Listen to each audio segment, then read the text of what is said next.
Hello again, na washukuru Mungu sisi nyote mnapo mahali tofauti ya nchi yetu na nje yake. Banyarwanda kazi twongeye twagarutse muri uyu mwaka wa 2025 twaherukanaga 2024 byari byinshi byari birori byari byinshi bigiye bitandukanye muri showbiz ndetse na media muri rusange ndetse na sports.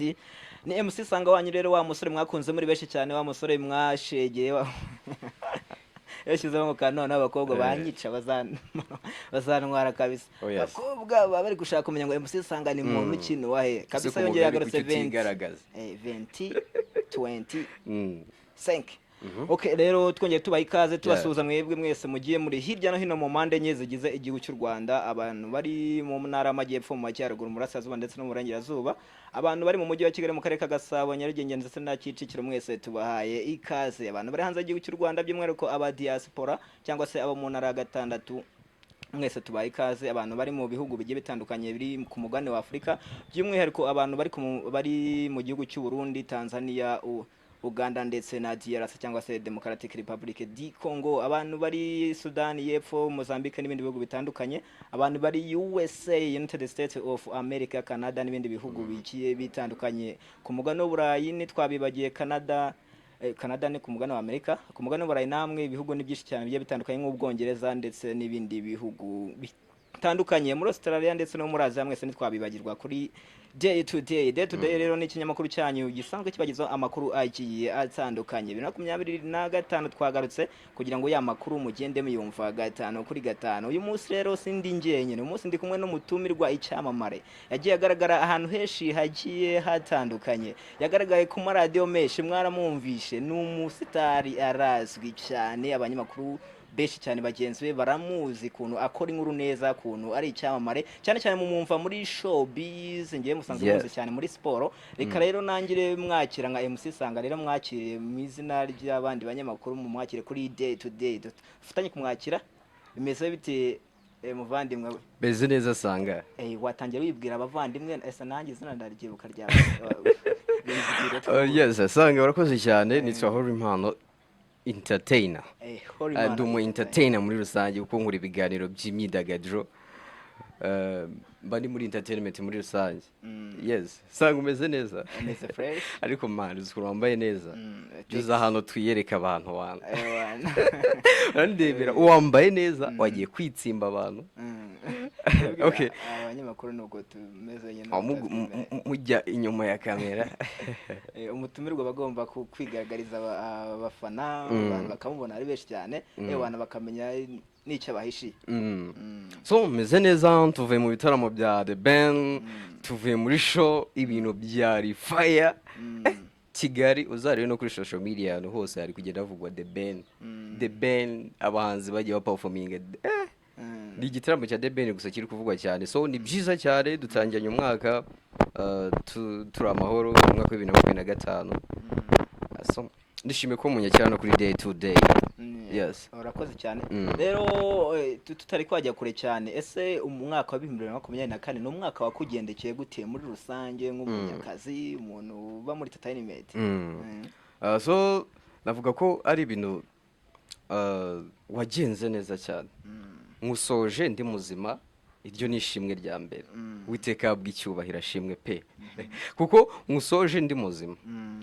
Ndanizera ko n'umwaka wa 2025 uzanyendekera neza, noneho kuba ngeze hano kuri Day to Day kwitangazamakuru gikunzwe cyane mu Rwanda. Abantu ndabizi neza ko babakurikira cyane, kuko nanjye kuza hano ni nk'inzozi. Sanga ndabeshya, urabizi cyane kuza hano ni inzozi. Watangiye uri umufana wacu. Ndatangiye ndi umufana wanyu, noneho ngira gutya ngize na chance yo kuba nanaza hano mukantumira mu kiganiro. Umva ni ibintu byiza cyane. So mu mwaka wa 2024 wagenze neza, nta kibazo kuba urangiye ndi muzima, ntangiye n'undi ndi muzima. Nibyo. Uri umunyamakuru rero wagiye ukunda kwigaragariza ahantu henshi hajya hitandukanye, wakoze amakuru menshi cyane ya showbiz, wakoze ibiganiro birakundwa cyane ku mbuga nkoranyambaga by'umwihariko kuri YouTube, kuri YouTube channel yawe ugikunda gucishaho ibiganiro n'izindi YouTube njya nkunda kukubonaho. Niyo mpamvu rero twagutumiye kuri Day to Day ngo dusangize bimwe mu bintu umuntu ujya ukunda kubwira abanyarwanda Yeah. twabonye cyane cyane ushoboye amakuru ya showbiz Showbiz. Yeah. ushobora kuba urimo neza cyane Yeah, ufite of n'amakuru course. ko ushobora kuba warabayeho umuhanzi cyangwa se uri n'umuhanzi sibyo no Eh. kuba ukora ibyo bintu ushobora no kuba ngo ufite indirimbo wasohoye Yeah, so ni ukuvuga ngo Mm. ni ibintu nakuze nkunda. Mm, Ni ibintu nakuze nkunda, I think nyiga segonderi. mm, Nkiga segonderi hari ukuntu twajyaga gutya, hari ukuntu twagiraga gutya tugakunda nyine tugakunda urabona ku bigo by'amashuri, ku bigo by'amashuri hari ukuntu hakunze kuba hari aba MC, hari ukuntu hakunze kuba hari abahanzi mu kigo, ariko njye nari umunyamakuru w'ikigo, nari umunyamakuru w'ikigo, nkakora gishinzwe nasanga ibintu byose ndabikunze, so ngakurikira bara ba Philipita, ako Austin ni umuntu nemera cyane. Ako Austin namukurikiraga cyane. Yego. Njye natorokaga ikigo bro, natorokaga ikigo nkajya gukurikira ikiganiro amahumbezi kuri Radio Rwanda. Muri vacances nkakunda kumva abanyamakuru benshi, ariko nkasanga abanyamakuru benshi hafi ya bose ni n'abahanzi. None ndavuga ati why not? Ninje mu muziki nsaga mani bisaba ibishoro. Bona none n'ubushobozi ntaki, studio kora video ari ibintu biraho nyine ari isazi. Ndavuga ati noneho sasa ho nakuze mu kigo ndi umwe MC, mvuga amakuru ya entertainment, reka mfate mic ninjira imihanda. Nuko kwinjira muri entertainment gusa nyine bampaye izina ry'uwo munya entertainer nitwa Hori Impano. Yes. tutihuse cyane wenda tugaruke inyuma gatoya mbere Yeah. yuko wenda ubu umunyamakuru w'amakuru ya showbiz utubwiye ko wabanje kubaho umuhanzi Yeah. ukajya unakurikirana cyane cyane abanyamakuru benshi cyane Yeah. ugasanga babayeho n'abahanzi bari abandi umuntu bose bakora kuri Kiss Yeah. FM n'abahanzi Yeah. sasa ushobora kunyurizamo nk'abafana bawe cyangwa se abantu bari gukurikira day to day ku ndirimbo wigeze uhanga cyangwa se wigeze usohora mbere yuko dutangira ikiganiro kabanyirizemo kabakorezemo Kari kera. wagwanye kabisa wumve kuntu Kari kera. umunyamakuru kabisa nigeze gushyira hanze indirimbo nari ndi Traziem, urumva 2020 buri covid, after 2020 gutyo yashyize hanze indirimbo yitwa Ihangane, nyine ni indirimbo iraho kuko so none nari nkiri umwana narifite ifemba, ijya hanze 2023 kuko nari ngifite nyumvisha abana ba quartier, nyumvisha mama na papa gusa, ariko nyine navuga ko nyine ibintu by'umuziki nabaye mbiretse, natanga kapera wenda sina ngombwa wenda kuyiyo ngiri hanze, natanga kapera nabyo nta kibazo. Okay, so ntari byo. let's go Baby love you, urabizi ko nkukunda amadale, oh baby my love, ndagupenda sana, gasfata unjane far away, uzi ukuntu ugenda nje nkukurikira, abantu benshi bona bakureba, ufite ubwiza budasanzwe ma, oh baby hold me, oh baby touch me, njana far away, oya nibyo nshaka, oh baby touch me, but baby hold me, njana far away nibyo nshaka, yeah, oh baby fala, lot fala, oh baby fala, yeah. Njana fall away, yeah. Calm down, oh baby calm down. From look down, baby you want it to die, but slow down. Yeah. Bro. wow Ndi muri showbiz, ndi muri entertainment man, ndi umwinfluencer. Nago ndi umuhanzi sibyo, ndabye ko ndi umuhanzi kuko ni ibintu nakuze nkunda. Ariko muri no minsi umutima wanjye wose nabuhariye itangazamakuru cyane, wenda nibiza bazajya kubona abafana banjye, wenda bankurikirana kuri social media babone mbatayemo nyuma y'imyaka myinshi. umuntu ashobora kumva agahita agira ngo na Costin kabisa wakora Oya se kandi Imana gusa ufite impano bro, ufite impano sinakubwiye nakubwiza ukuri, afite impano kabisa, umuntu bishobora kubyumva rwose ku ruhande agahita wumva na Costin cyangwa se ni rero reka twihute cyane na gutinda mu makoni, abafana bawe cyangwa se n'abafana ba Day to Day bategereje kumva amakuru menshi cyane ari kugenda acaracara hirya no hino mu Rwanda ndetse no ku isi yose, cyane cyane amakuru y'abahanzi bagiye bafana, abakinnyi ba Frame, abakinnyi ba comedy n'abandi bagiye batandukanye baba muri entertainment. Reka twihute cyane rero duhereye mu gitaramo cyari kirangaje imbere abantu benshi cyane, iki igitaramo bari bategereje ari benshi cyane, bategerejemo kurebamo byinshi bitandukanye by'umumaro kandi byubaka. Igitaramo rero cyaherewe kera gitegurwa mu mwaka wa 2024 kikaba ku itariki ya mbere y'uyu mwaka, ku itariki ya mbere yo kwa mbere. Ni igitaramo cya The Ben. Bro, njyewe wikwirushya ndi umuntu narindiyo rwose. Igitaramo cya Ben cyagenze neza, ariko navuga ko mu bantu bitabiriye kiriya gitaramo hari abantu benshi bari bazi ko bari bubone abahanzi batandukanye, bari bubone abahanzi benshi. Beats ntabwo yari arimo, ntabwo bigeze baza bari abajene twemera cyane bo muri Uganda. Hari abantu benshi binjiye muri cya gitaramo bazi ko bari bukurikira uwitwa Diamond Platnumz kuri stage. Hari abantu bategereje performance ya Diamond Platnumz baramubura.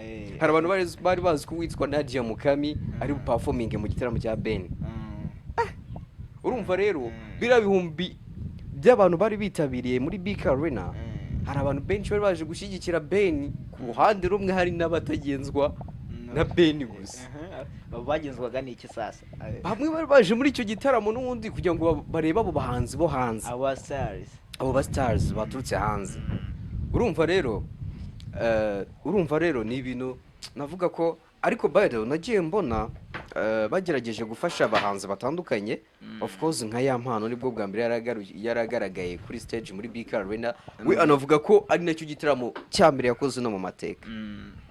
Social media yose hariho ya mpano bikurikira cyane.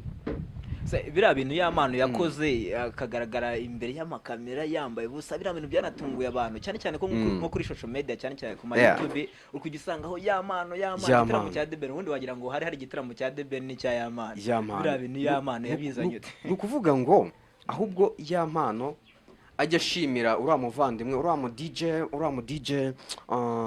mu DJ wamufashije, DJ Flex. Uriya mukobwa ajya amushimira cyane kuko yamukoreye ibintu byiza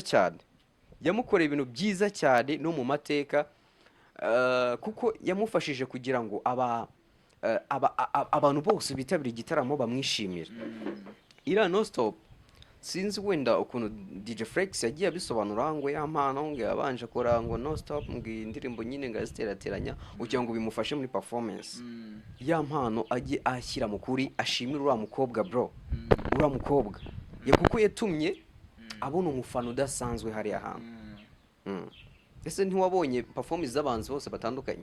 Ya mpano niwo muntu uri kuvugwa kuri social media. Niwe muntu uhari. Kuki Shemise atari kuvugwa?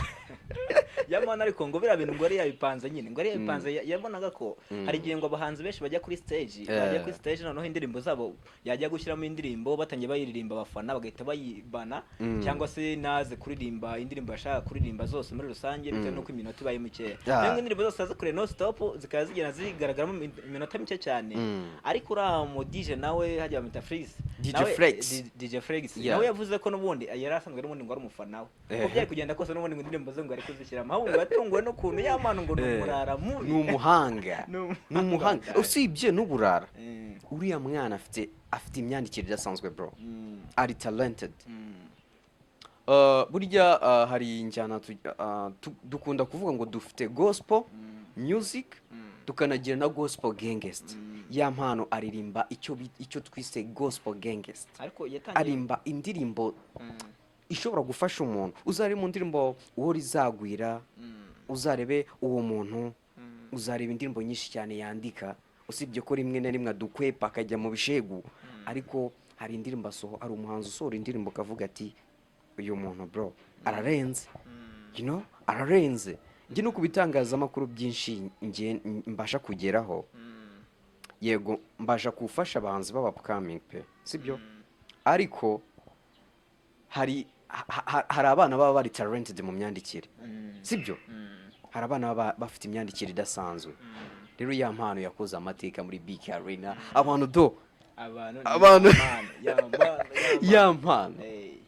Diamond rero ni umwe mu buhanzi kabisa bahise bagaragaza icyizere kidasanzwe muri uyu mwaka wa 2025 bagaragaza ko biri byose bazagira abafana benshi bazitwara neza. Diamond yahise abona ubundi rukundo rw'abafana kuko ubundi kira gitaramo ubundi abenshi bari no kugira ngo ni igitaramo cya Yamana cyane aya ngwara bagifatanyije na The Ben kuko ubundi kira gitaramo cyari Yamana ari kwibagirana yo bari aba Diamond Platinum baramuka bajemo kiba ariko kubera kari akantu yakoze abo basitari bose bari bategerejwe bandi ntibaboneke ndakeka ko biri mu bintu byafashije Yamana noneho n'iminota hari ukuntu yanabibye iminota barabyumvise cyane nakumvise ngo iminota 2 bari bamugena 5 akora ibintu ryo kikwereka nyumuhanga gushimisha abantu buriya na kuriya kwikura akiyambika ubusa imbere y'abantu rwo n'urukundo kuki satarize The Man se aranamaraga mutima gusa uramukira atanze ari amafaranga angana kuri sinzi ni kuri social media hose kuzuye ngo amakuru menshi cyane kuri cya gitaramo The Ben aracuruje bro The Ben aracuruje social media ba influencer abantu bose aba promoter bose bari gupostinga The Ben abantu bose batandukanye bakora kuri social media bari kuvuga kuri The Ben natwe turi kuvuga kuri The Ben ngo The Ben yakoze amateka ko yakora amateka ntago yakora amateka buriya man gospel music irarenze ariko tutari kwajya kuri gospel kandi gospel ndabizi tuyifiteho byinshi turaza kubivugaho reka tubanze tugaruke gato kuri bira bintu ari amarangamutima The Ben yagaragaje mwa kira gitaramo twagiye kubona tubona ararize mwabona hari nk'umusitari wari habaye cyane bira bintu wabibonye ute kurira imbere y'abafana ari kuvuga ijambo ariko yarageze kuri mama wari wari kuvugaho ku bintu yagiye amukorera babona ararize bira bintu byaje ute wowe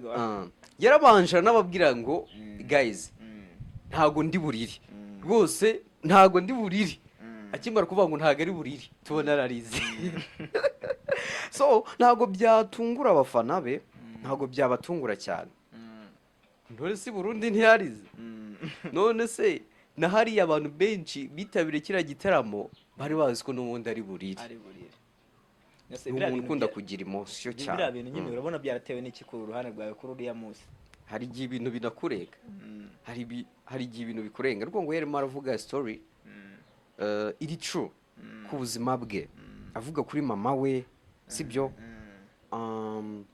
nyine hari ukuntu umuntu ashobora kuvuga ku kintu cyangwa ku muntu akaba yazana amarangamutima akarira kurira ntago bikunda kuba henshi mu rusengero se abantu ntibarira mu rusengero bararira mu bukwe bararira sibyo ntago byadutungura rero iyo umuntu agize amarangamutima ararira kandi amarira ni ibyishimo ese buriya icyo ni kimwe cyo kuba yararize wenda kubera kubwa amarangamutima ku rukundo afite umubyeyi we sasa buriya nta rukundo nanone umuntu ashobora kubihuza no kuba yarabuze bamwe mu bahanzi bakomeye cyane b'ibyamamare bagombaga kuza mu gitaramo cye nka ba Diamond Platinum muramuzi cyane bakoranye indirimbo yitwa Why buriya nta hantu bisa nkaho naho byahurira gato kuba yararize mu kiriya gitaramo nabo bastari banze kuza yabatumiye urakoze cyane sanga ndeka ibyo bintu mbivuge sibyo mu byukuri urabona before yuko kiriya gitaramo kiba iyo anibeshya akavuga ko wenda abo bahanzi batari boze muri icyo gitaramo cye yari kubona bangayeze hari kuza mbarwa nukuvuga ngo nawe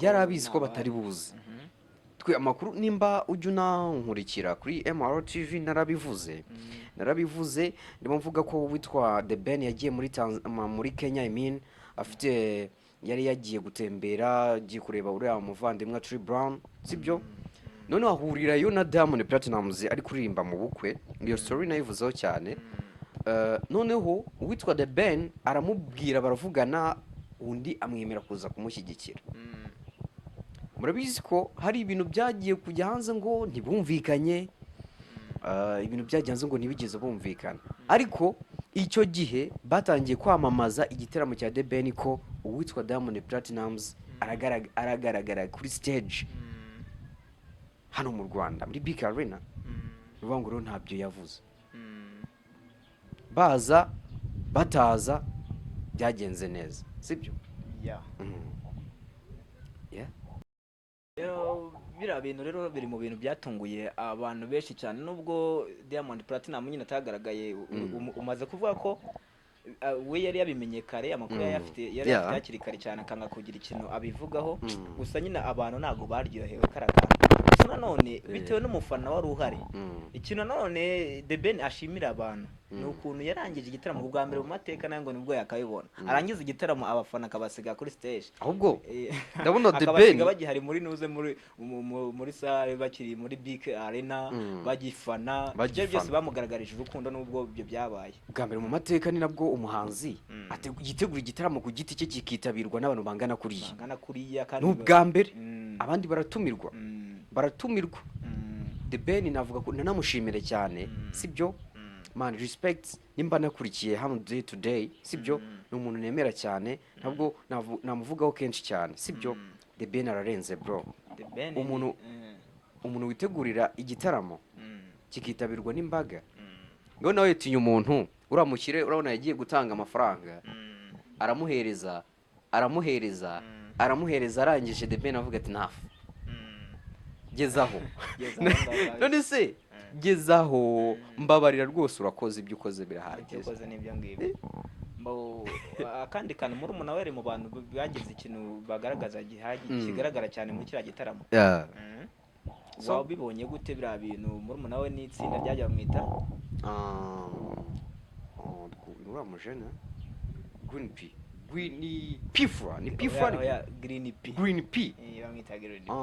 P ni uvuga ngo hariya yagaragaje urukundo rwa kera, sibyo. Urabona Tuff Gang, kino gihe nunaganira n'umusaza arakubwira ati Tuff Gang yabayeho bro, arakubwira ati Petit uzi igihe tujya gufana ba Tuff Gang bari barenze. Muvandimwe Jay Polly yaragiye, umwe mu bantu twemeraga cyane, bose baramwemeraga, bari aba Bulldog rwose yemeraga Jay Polly cyane, yaramwubahaga. Rero kuba Green P yaragaragaje urukundo nka ruriya, bagira ngo abantu banabone ko Tuff Gang igihari. Nunabona uriya Bulldog, urabona kiragi na Riderman bamuritse icyumba cy'amategeko, uzasanga baganishaga kuri hip hop ya kera, injyana zabo ari zimwe za kera, pane z'ubu bashishura cyane. Navuga yagaragaje urukundo rudasanzwe pe. Twibutse cyane kuri uyu musore witwa The Ben wavukiye mu gihugu cya Uganda niwe wavukiye kabisa. Sasa hari andi makuru menshi cyane bari kugenda muvugaho, avugwa cyane kuri we na Bruce Melody. We na Bruce Melody ndakeka hari ikintu yashobora kuba yaravuze nyuma yuko igitaramo kiranya, cyangwa se bigezemo hagati mu biganiro yagiye akora mu ma interview. We na Bruce Melody yabivuzeho iki nk'umuntu wari uhabaye bari gukurikirana operation yose, ngo bimeze bite we na Bruce Melody, ko nzi ko bari bamaze iminsi badacana uwaka. Rero reka nkubwize ukuri muvandimwe, sibyo. Nari mpari nk'umunyamakuru, sibyo, nitabiriye, nari mpari nk'umunyamakuru ariko nk'umufana, nagerageje no gukora live. Navuga ko Bruce Melody na The Ben cyangwa Tiger ku mugani yawe ntabwo bacana uwaka, sibyo. Ese we nkubaze nk'umunyamakuru usanga ubona Tiger na Bruce Melody Ndurenze? Biterwa buri wese ahari bimenya, biterwa n'umuntu afana. Hari abavuga ko ari Bruce Melody, abandi bakavuga ko ari The Ben, kuko bose ni ibyamamare biri ku rwego hejuru. Rero kirasa hari habayeho amatora, ariko Bruce Melody twari turi kumwe ari gufana, nari muri imbere. Bruce Melody yari ahari, Coach Gael yari ahari. Uzabona na Sikosa isohoka yasohokeye muri 155am kwa Coach Gael, si rebe imwe. Ni gute se abantu batanaganira? Ahubwo ngiye ahubwo mba ngira ngo wenda n'icyo nabivugaho, banahuze pe, banahuze, ikindi bafatanye. Muzi niba bakomeza kuriya nyine umuziki nyarwanda uzagerayo, kandi dushaka kugeza ku rundi rwego ube international, nta hantu wagera. Ngo bafatanye bagire, bateze imbere umuziki muri rusange. Nicyo kintu nabivugaho cyane.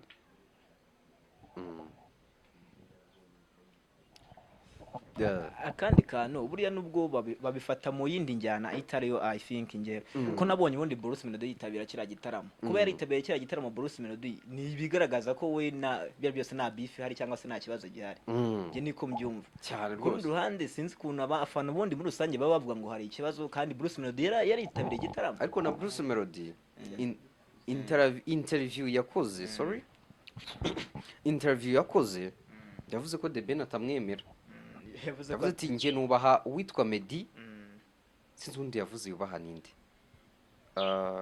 yavuze top 3 top 2 abantu yemera mu Rwanda The Ben ntiyajemo yabivuze after ya album launch ya The Ben gutatamwemera akaza mu gitaramo cy'intange binyobe ku mugani ntibacana waka sibyo ubwo se When She's Around remix iriya ndirimbo ijya hanze ari kumwe na Shaggy ninde se waba wagizemo uruhare siko Kigali se kubera iki noneho usanga kenshi na kenshi uzasanga The Ben afite imikoranire na Coach Gaye bikomeye cyane ese bazacana waka kandi bahorana azajya kwa Element bahahurire ariko ku ruhande rwa The Ben we yavuze ko ubundi nta kibazo afite na Bruce Melody avuga n'ibintu byinshi nubwo atabihishuye ngo imishinga myinshi ngo bafitanye hari byinshi bateganya gufatanya kandi bikomeye yanze kugira ikintu abivugaho ku bijyanye na Bruce Melody byaba biri inyuma y'uko abantu babitekereza I think so wenda bara bose bararenze bro sibyo bararenze uzasanga indirimbo nyinshi ziri gucuruza Bruce Melody ari ku isoko uzasanga The Ben ari ku isoko Bruce Melody ikintu navuga nanamwubahiye cyane no gukora cyane yabaye munyakazi yashatse collabo ahantu hose hatandukanye yakoranye na Bien arazwi cyane muri Sauti Sol ni itsinda ryagacishijeho kera nuganira na muze harakubwira tuzi uzi kera Sauti Sol bari barenze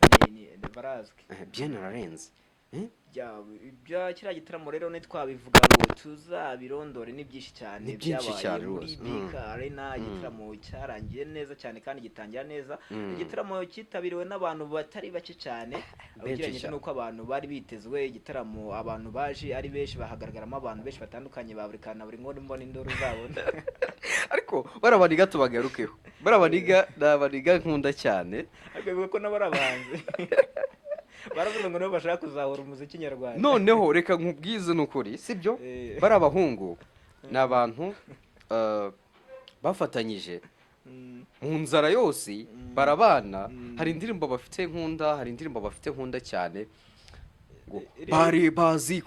bari baziko nasaze nk'abatigita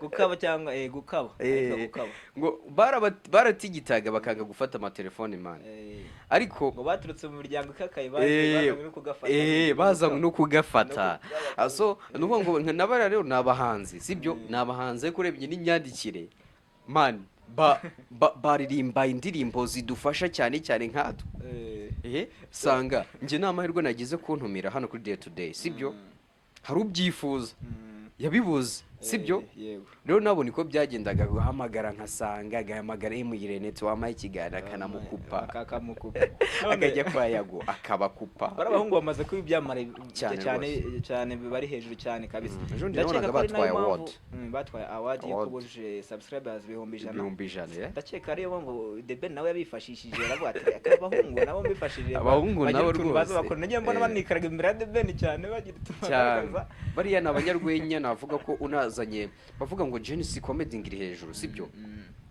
urebye abanyarwenya dufite barabaniga bazi imbere ngeho Imana entertainer ndabivuze sibyo buri nguni na buri kantu nimurebe iki kiganiro rwose bano ba jeune nibo banyarwenya ba mbere dufite mu gihugu no kuri pe ni abanyarwenya barusha abanyagisa cyane wenda nuko badafite platforms ziri hejuru ariko bariya baniga bararenze bro bararenze umuntu wihiringa muri byose akajya mu rwenya akabona nibivamo akajya mu guhanga barabaniga buriya naguha amateka barabaniga mbanzi kera uriya hari uwitwa Buridiyo uriya ukora nka ububadiri uriya bariya bari batatu bafite itsinda bariya bari batatu mu kigo bize boarding bari batatu cyangwa ndabyibukaga se bizi bari bane Muhanga bari bane bari bane yari buri kantu buri nguni Buri buri diro na Beneville nawe na Binovius nawe bari bari kumwe buriya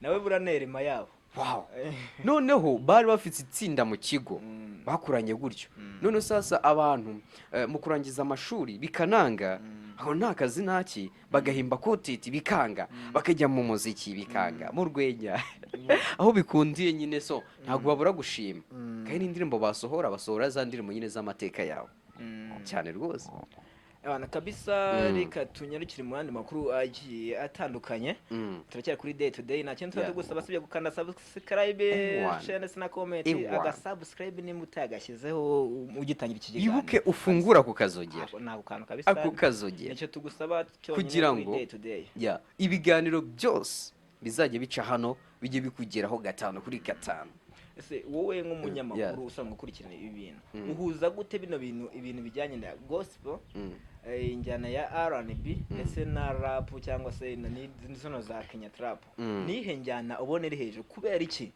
umuhanzi wese ukizamuka cyane cyane umuhanzi wose bakiri abasimaro creator bose bashaka kujya mu njyana ya rap cyangwa se R&B biterwa n'iki muvandimwe urakoze cyane njye ntago urabona nureba henshi urasanga secular music urubyiruko rwinshi ruri muri secular iyo tuvuze secular ni zino njyana nyine haba harimo rap afrobeat harimo R&B izi ndirimbo z'isi secular music ni indirimbo z'isi sibyo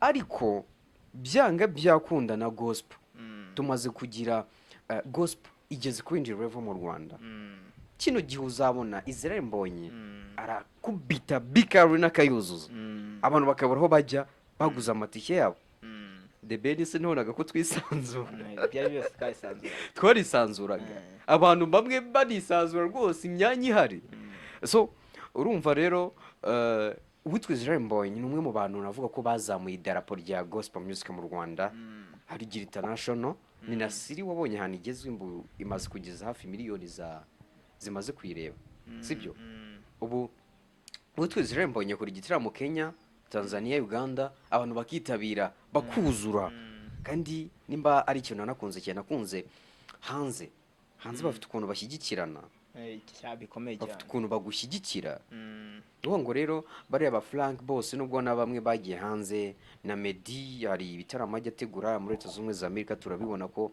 umuziki wa gospel man ugeze kure pe ugeze kure n'abandi bose bari kuza gukora hari n'abavandimwe bapkaming tuganira avuga ati se hori bimeze bite se ndabona indirimbo z'isi ntazi wakwigira muri gospel ndavuga ati wa muvandimwe rero urebe icyo ukunda kuko nuzanareba uzasanga nabo abastar bakomeye cyane wasanga basenga banizera Imana cyane usanga baranizera Imana kurusha wowe ukora izo ndirimbo zihimbaza Imana rero kora ibyo ushaka ariko ibyo ukora byose ubiragize rurema kuko navuga ko ahantu tugeze haba muri secular ndetse no muri gospel music bigeze ahantu kure cyane rwose ijana ku ijana urabona ko muziki wa gospel music na secular music bigeze u Rwanda muri rusange entertainment yo mu Rwanda muri rusange imaze kuba international ntabwo byaradutunguye cyane witwa Bruce Melody akoranye indirimbo na Shaggy ni icyamamare ku isi baramuzi none se hagati aho ngaho ni iki wagira nk'abanyarwanda cyangwa se abana bakizamuka muri music abenshi nyine nk'uko nabikubwiye bakunda kujya muri iyi njyana ya secular music nihe nama wabagira ko dore nk'izi njyana za gospel buriya ni nziza cyane wowe wabagira ihe nama bajya mu ihe njyana yatuma barushaho kuzamuka cyane cyangwa se bazamuka neza ikaba yabagirira umumaro muvandimwe reka nkubwize ukuri sanga sibyo hit ni Imana yitanga sibyo ntabwo navuga ngo wenda ngo uraza ngo ukore secular cyangwa se gospel icyo ukunda ku giti cyawe guys n'abantu bankurikiye pe hano kuri day to day sibyo nivuga gospel music iri mu kazi gospel iri gucuruza mu Rwanda ariko tutanibagiwe n'umuziki usanzwe wo ku isi muri rusange u Rwanda rugeze kure cyane mu guteza imbere n'umundi ibihangano by'abanyarwanda man injyana yose wakora yaba nziza nakugira inama yo gukora ikintu ukunda njye ndizera pe. birumvikana kabisa inama zo umuntu yanagira abantu ni nyinshi cyane Yeah. twese cyane tunagana ku musozo Yego. niki wagira ongera ugira inama noneho abantu bari hirya no hino mu ntara Yego. bifuza kuzamuka cyangwa se niki wababwira dore ko hari abana benshi cyane baba baramaze guta icyizere bavuga ko ibintu bitagishobotse bazi ko kugafata ari ukubonana n'umuhanzi runaka ukomeye cyangwa se kugaragara ku kinyamakuru gikomeye nka Day Yeah. ni iyihe nama wabagira abana bakiri hasi baba badukurikirana ku mbuga nkoranyambaga ariko barabuze ahantu bazamurira impano?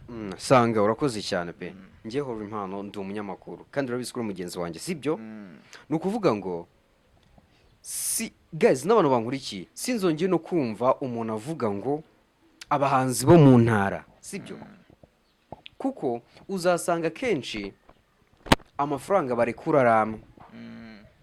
Wenda reka nshimire ubuyobozi bw'akarere ka Musanze sibyo. Musanze urabona ko iri mu kazi barimo baragerageza ku muziki kuri 50% urabona ko bari kugerageza.